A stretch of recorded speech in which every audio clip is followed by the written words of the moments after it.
Kilka minimalnych porażek z rzędu niepostrzeżenie zamieniło się w serię, jakiej nie pamiętają najstarsi górale. W piątkowy wieczór hokeiści od KHGKS Jastrzębie przegrali 9. kolejne spotkanie. Jeszcze nigdy w historii ekstraligowych występów naszego zespołu kibice nie musieli tak długo czekać na zwycięstwo.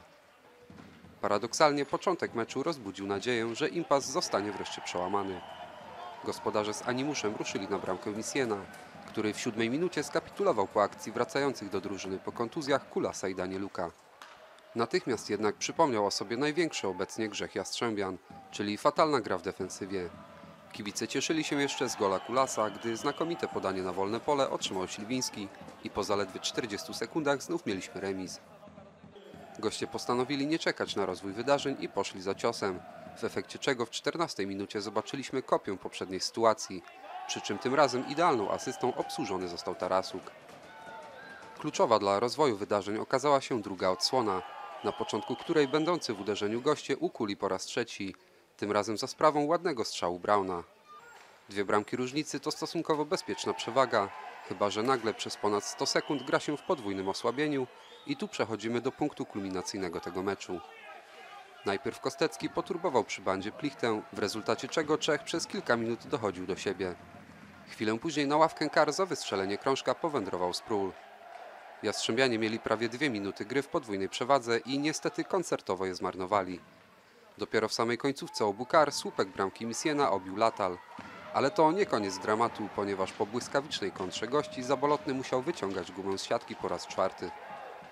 To był nokaut, po którym JKHGKS już się nie pozbierał. Nasz zespół zyskał wprawdzie optyczną przewagę na tafli i raz po raz sprawdzał formę bramkarza Sanoka. Ale wynikało to bardziej z mądrej gry przeciwnika, który skupił się na obronie, aniżeli ofensywnych przymiotów Laszkiewicza i jego kolegów. Rozpaczliwie atakujących gospodarzy dobił w 52 minucie Cameron, wykorzystując kolejną zabójczą kontrę swojego zespołu i ustalając rezultat na 1-5. Cud z listopada, kiedy to JKHGKS mimo takiego prowadzenia rywali zdołał zwyciężyć, nie miał tym razem prawa się powtórzyć. 3 punkty pojechały na Podkarpacie, a trener Robert Kalaber otrzymał kolejną solidną porcję materiału do przemyśleń przed ćwierćfinałem, w którym jego podopieczni prawdopodobnie zmierzą się właśnie ze swoimi piątkowymi pogromcami. The first period, it was pretty tight. The opponent, the home team made the first goal. We tied it, and we have a spirit on. The second period, it was our period. We made nice goals with a good efficient. Also, the opponent, they have chances, but basically we won the game in the second period. Okay, the third period, first 10 minutes, we were like in the laundry. Jastrzębie comes hard, they check hard, they have their chances, but we defend pretty well, and then we start more and more defending the middle zone, and if you lead 5-1, it's almost impossible to win any more than if you just play smart and you don't start trying to score more goals or something if you focus only defending. The numbers are pretty big, but all respect to Jastrzębie, they played good hockey today, and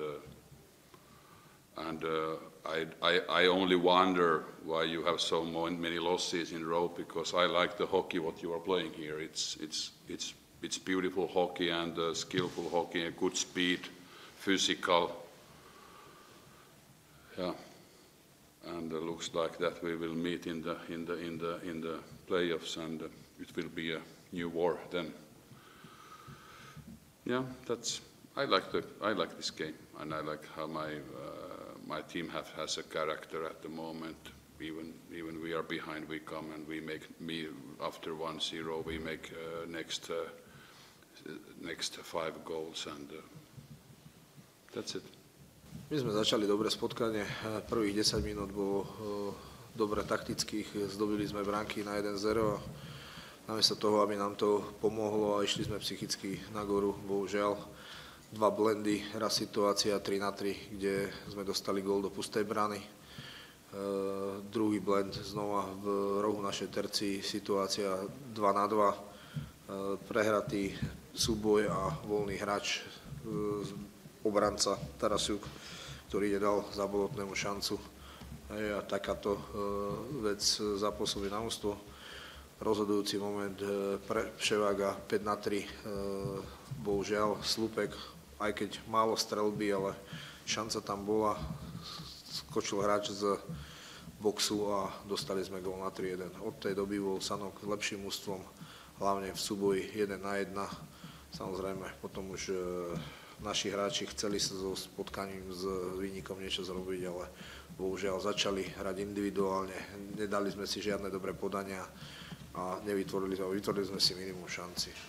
Gratulácia do Sanoka a ja pevne verím, že meče v play-off budú vyzerať úplne ináč, aj keď samozrejme vieme, že to bude ťažké.